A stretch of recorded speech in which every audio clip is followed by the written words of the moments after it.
Hi everyone, I'm Les. And I'm Ashley. And you're listening to Anthropotamus, where we explore some of your favorite anthropology topics. Hey everyone, we are here today with Dr. Marin Pilloud, and we're going to be discussing a biological and forensic reassessment of Vulture Defleshing and Mortuary practice at Neolithic, and I'm going to butcher this, Catalhoyuk. But before we get into that, Dr. Pilloud, why don't you tell our listeners a little bit about yourself? What initially interested you in biological anthropology, and more specifically, this research in Turkey? Wow. Well, first, thank you for having me to talk about this work. I am one of those biological anthropologists who actually started out in archaeology. So all my undergraduate training and education was in archaeology. And I worked contract archaeology for several years, and we ended up working a lot of burial sites. And that's how I got interested in the bioarchaeology side of it. So then I went to grad school at Ohio State to pursue my research interests in bioarchaeology, to work with Clark Larson. And he had been invited to work at Catalhoyuk. And so he took me and a couple of other grad students over the years, and I kind of just really liked it. I did my undergraduate at UC Berkeley, and Ruth Tringham was there, and she was working at Catalhoyuk. So I had already done research projects on Chatal as an undergrad. So I knew the site well. I had wanted to go as an undergrad, but they wouldn't let me go. They said I couldn't go. So I was super excited to go as a grad student. And I've always really enjoyed prehistory and just old archaeological sites. So I was really excited to go to this site that was one of the earliest villages and one of the beginnings of farming in the world. So this article you helped that you were part of putting together, right? We're talking about Neolithic site in Catalhoyuk, and you bring up how initially this research initially began was, you bring up James Mellar and his findings of the wall paintings and the vulture birds hovering over a body, and in combination with the various states of human remains that were excavated in the site, which kind of led to the idea that it's possible that vultures were used in defleshing human remains prior to burial. And you guys go into discussing, how recent forensic research could possibly help in supporting this idea.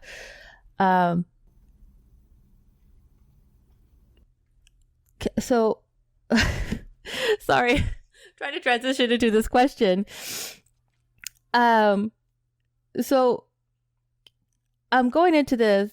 Can you kind of explain to listeners what the burial practice was like in terms of where people buried? You mentioned people would bury remains in their homes, under the platforms of the central rooms. How common was it to find remains in homes? How common was it to find multiple individuals in the home? And on average, for those who did have individuals in their home, on average, how many remains would there be? So the site of Catalhoyuk, it's around 9,000 years old, outside Konya, so kind of central Anatolia, and it's all mud brick buildings with white plastered walls and floors, and then kind of wood roofs and things. And all the buildings were adjoining, so there was they shared walls, so there's no windows, there's no doors. People came in and out of the homes through the roofs. And sort of everything happened inside those homes. And we kind of use the term home loosely. They were buildings, but we know that they were living in them. They were processing foods. They were making stone tools. Every building had a hearth. They had different platforms, they had storage areas, so they were definitely doing a lot inside these homes. And then also they buried their dead under the platforms, the floors of these homes. And the vast majority of the burials are single interments, so just one individual. But every once in a while we find areas where multiple people were interred. So that could be 2, 3, 4, up to 20, individuals in the same sort of spot. And it would kind of happen over time. So it wasn't necessarily that they all died at the same time and were buried together. One person would be interred and then they'd go to the same spot and kind of push the other remains aside or take remains out and put in new remains. And this was a fairly common practice at this time in the Near East. So during the Neolithic, this was how most of the sites were burying their dead, intramural burials or within buildings. And other sites do show sort of this evidence of what they called skull caching, where they would take skulls out and arrange them in different spots and put them in different buildings and bury them together. And we see this at Chatal too, sort of to a lesser degree than at some other sites, but we see that they were taking heads out. There's evidence of one plastered head that was found, and it's found in the arms of a female skeleton. So they were kind of moving things around, reusing different body parts. And it's interesting that you bring up Melart, because Melart, excavated the site in the 60s and was eventually kicked out of Turkey for it's kind of a long story, but he wasn't allowed to do archaeology anymore. There's a book about it called The Dorak Affair. It's pretty great, but he was accused of kind of stealing artifacts and wasn't allowed to excavate there anymore. But he excavated, this was kind of this very colonial archaeology, and where they would excavate, just massive amounts of the site at once, and would hire tons of people to do the kind of work for them. And they would just plow through, so much stuff that we kind of carefully excavate now, and they didn't care about the burials. They would kind of just take them out, and we can go through Melart's dirt pile, and it's just full of human remains, because they just, they were going so fast excavating everything. So Melart, because he saw so much of the site, was able to make a lot of sort of sweeping statements about the site.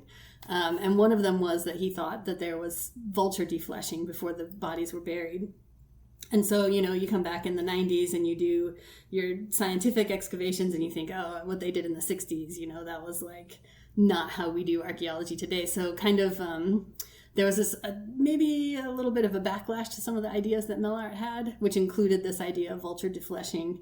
At least I was convinced that we would see evidence of kind of beak marks or something on the remains, and so we kind of dismissed this idea that the bodies were defleshed because there were no cut marks. We've only found one skeleton that had cut marks. So we just were like, no, Melart was probably wrong. He didn't know what he was talking about. So then my first time in, so that was like in the late aughts was when I was doing a lot of my graduate work in excavating in Chatal. And then in kind of the early teens, 2010, 2012, 13, 14, I was working as a forensic anthropologist for the Defense POW MIA Accounting Agency in Hawaii. And we would see some remains that had been defleshed by vultures would come through the lab. And it really struck me how much they looked kind of like the remains I had seen at Chatal. And so I was like, kind of rethought this initial idea of, maybe Melart wasn't so wrong. So then, I got in contact with my collaborators on this paper, and we kind of worked through it and talked, if there was vulture defleshing, what would we expect to see? And so we kind of went through all these different kind of scenarios that we lay out in the paper where we think, this could be one possible explanation for some of the things that we see at the site, is that they would probably leave them out to be defleshed by vultures. That was a very long answer to your question. No, but it was good, and it leads kind of into the next question, because you do mention research shows that the vulture markings were shallow and can be similar to the root etching and disappear with weathering. Can you describe some more of the like indirect evidence of possible vulture defleshing? Yeah. Yes. So on like modern remains and research on just kind of raptor scavenging or birds eating carrion, what that looks like on the skeleton. So there can be small, like shallow scratches to the bone from claws and beaks. Some initial work on vulture scavenging has indicated that they like to kind of poke out the area around the eyes, and they'll stand on the chest and kind of hop up and down, and so they'll break the ribs and poke out the eyes. So those three things, kind of these shallow scratches, rib fracturing, kind of specific rib fracturing and fracturing around the orbits, could be indicative of birds scavenging these remains. But those are all things that are really hard to detect on remains that are 9,000 years old, because all the ribs are kind of broken, and there's root etching and cortical exfoliation, so we can't see some of these shallows. I did actually, this is not in the paper, but I did some of the remains that were like really super flexed or looked like they might have been scavenged or had body parts removed. I did take sort of casts of some of the ends of the long bones to see if I could see microscopically any sort of shallow marks or anything, and I just really couldn't see anything. So it's just hard to, all of that is hard to see. I would think that, I'm not a biological anthropologist yet, but I would think that if they were defleshing the remains themselves, there would be cut marks on the bones from tools. And then I'm thinking, if you're burying someone under your home, you would want to deflesh them because, I would think the decomposing would get a little smelly. So, yeah, and there has been, and smells, are pretty cultural too. So maybe it didn't bother them, or they didn't think about it, or who knows. But there has been some sort of experimental work done where, they'd build an experimental house that was similar to these houses and bury like an animal in there. And it does get kind of smelly. And then there's also like, the bloat and the decomp. And so you could get slumping of the floor. And we do see some slumping of the floors where these burials are, but, not to, a very serious degree. The cut marks, so like we don't see cut marks there. Like I said, there's only one skeleton that I know of, at least, that has shown, a human remains that shows cut marks, on the cervical vertebra. But to be fair, the animal remains that we're presuming that they're eating, all the sheep and goat and cow and auroch, they don't have very many cut marks either. So they might have they could be just very skilled. They do seem to have, some advanced knowledge of anatomy, even just based on some of the figurines that they've made that show kind of skeletal, ribs and, pelvis and things. So they seem to have an intimate understanding of the skeletal remains, which makes sense with how they're kind of interacting with their the remains after the person has deceased. We know that they're digging these spots back up, so they're probably seeing the skeletons.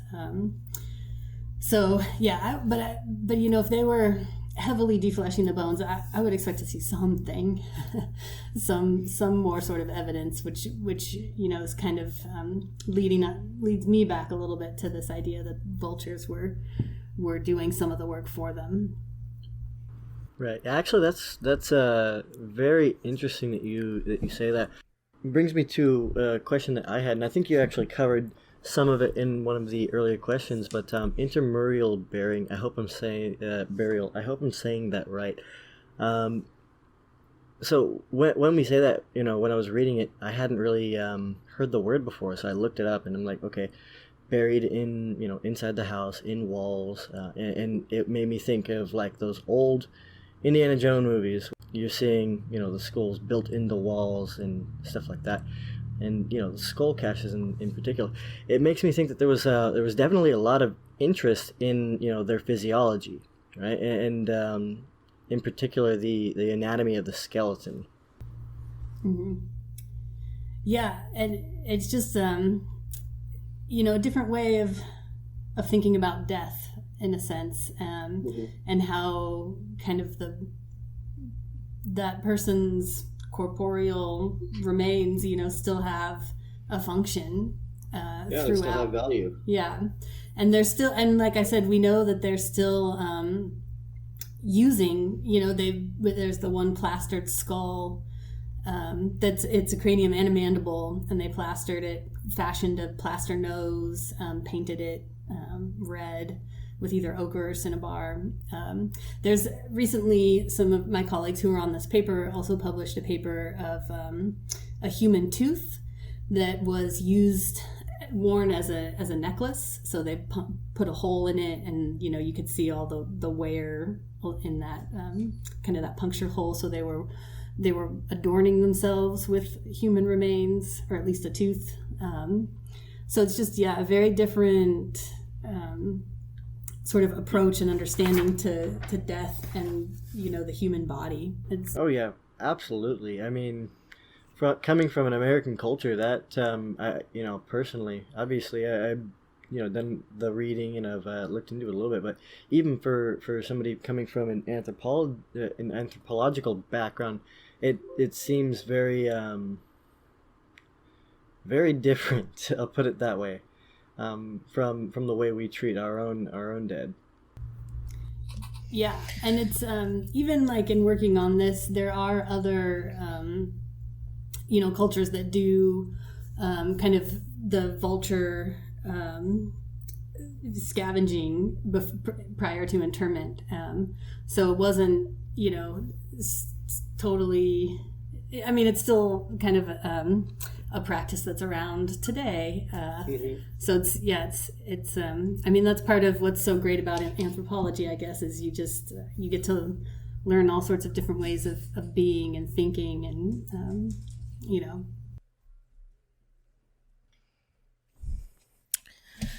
All right. Just makes me think of like keeping your loved one nears, and when my husband dies, I'm just gonna carry his tooth around my neck. I would not do that. Okay. Do you have any other questions related to the article, Les?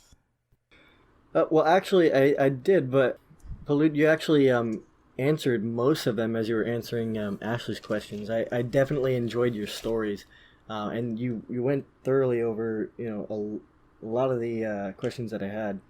But I think you already covered it, but I wanted to know in particular. I think, like I said, I think you already covered it. I was going to ask what drew your interest into this particular project. Yeah. So the mortuary practices have always kind of super fascinated me.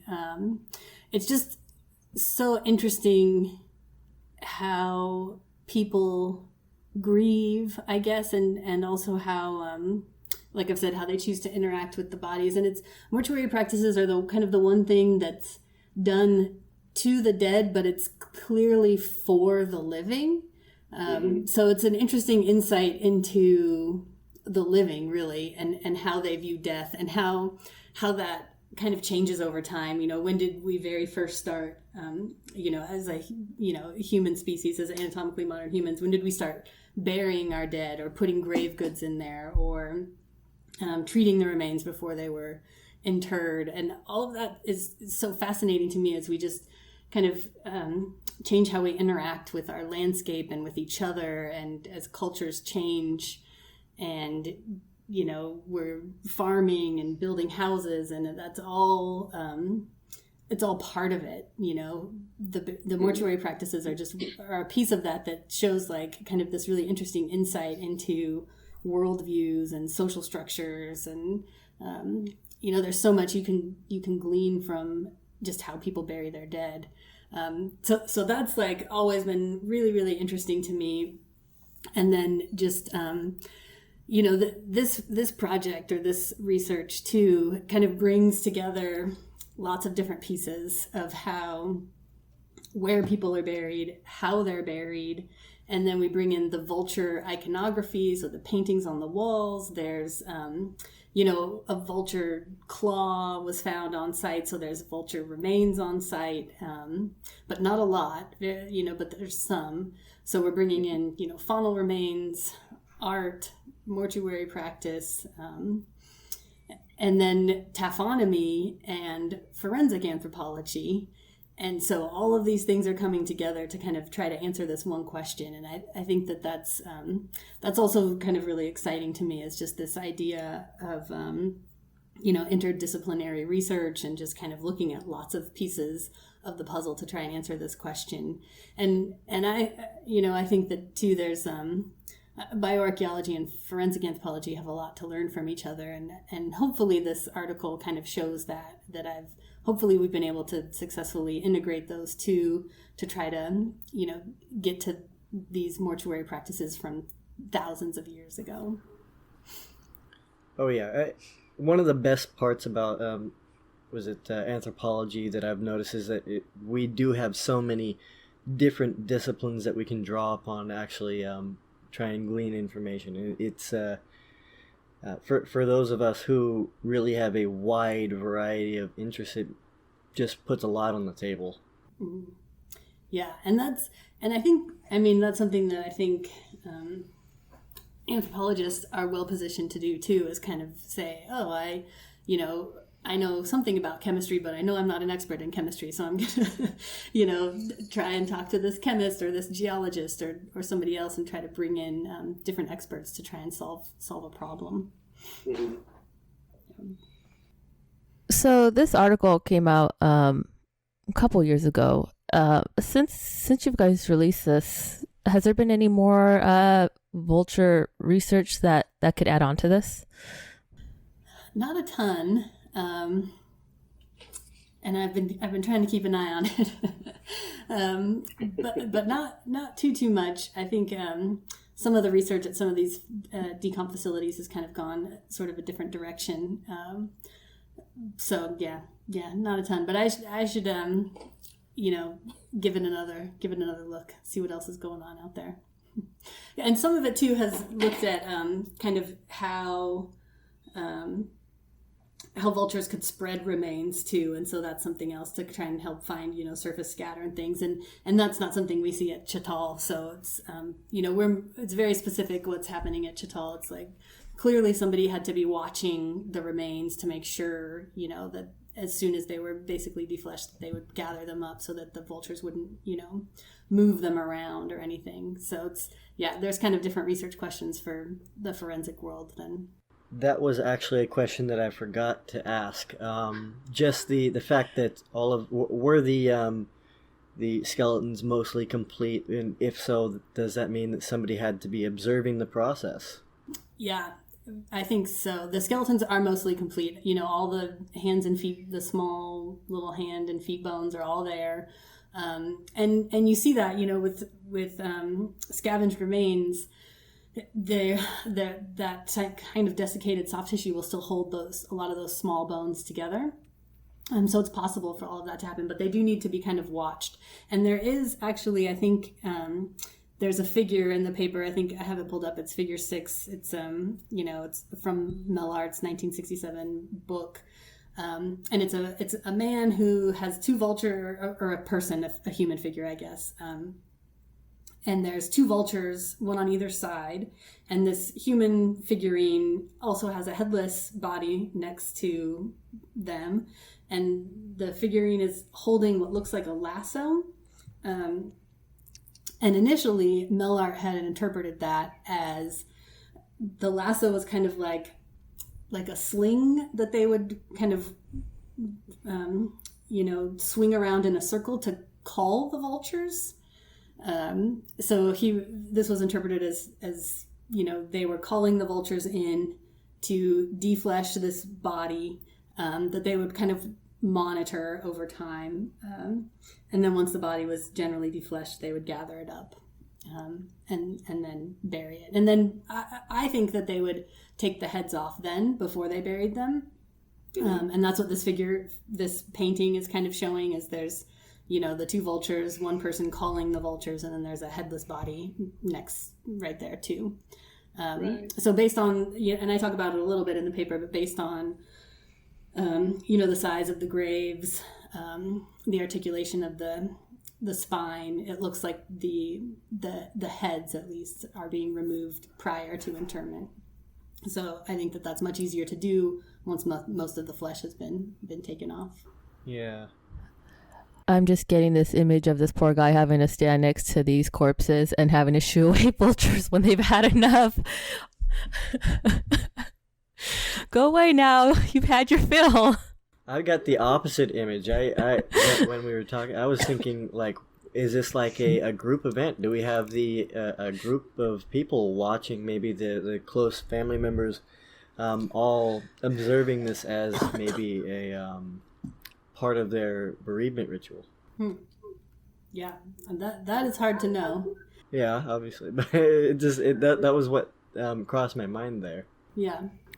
Or it's like the guy who got injured at work who can't do anything, so he has to stand out there until he gets better.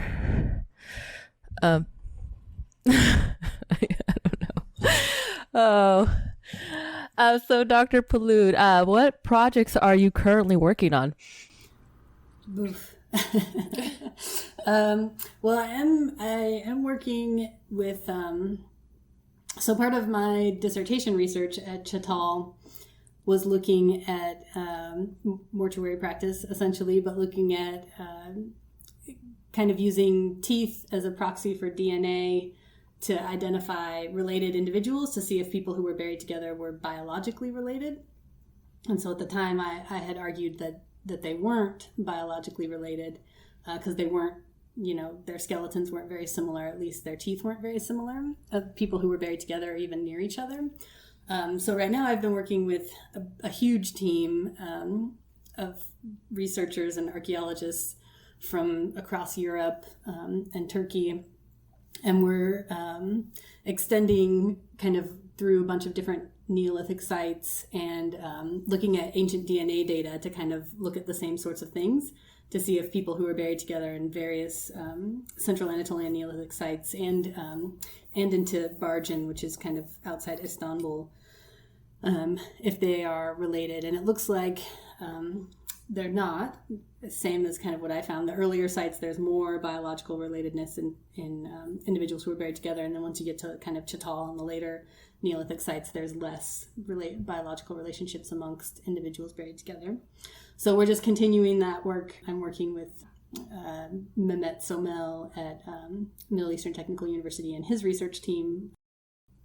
And we're comparing kind of the dental and the DNA results at Chatal, and we're kind of looking at different migration patterns and all sorts of things that just to link up those two things, the skeletal kind of morphology with the DNA. So that's kind of where I'm going right now with some of this work. That sounds fun. Well, to me, that does. It's very interesting. Anything else, Les? No, that's about what I have. I mean, I'm sure I'll think of more questions later on, and maybe I'll reach out and ask more specific, or we could have you on again. But for now, I think that's what I've got. Yeah. If you have follow-up questions, then we could totally set up another time. Mm-hmm. And maybe we'll go ahead and put a link to your bio in the description if anybody else has any questions for you or wants to read this article. I know that it's not always finding articles. It's not easy finding articles if you don't have like university access or ResearchGate access. In fact, it's actually really hard to do so. I know. So yeah, thank you, Dr. Pilloud, for joining us today. Yes, thank you for having me. Yeah, we enjoyed it. So, and like I mentioned to our listeners, if you're interested in her work, she has a lot of great research, especially those interested in biological anthropology. Go ahead and click the link to her bio. Thank you all for listening. Distribution of Anthropotamus is in collaboration with the American Anthropological Association. Please continue to follow us on Instagram and Twitter @Anthropotamus for our latest episodes, show notes, and book discussion schedule.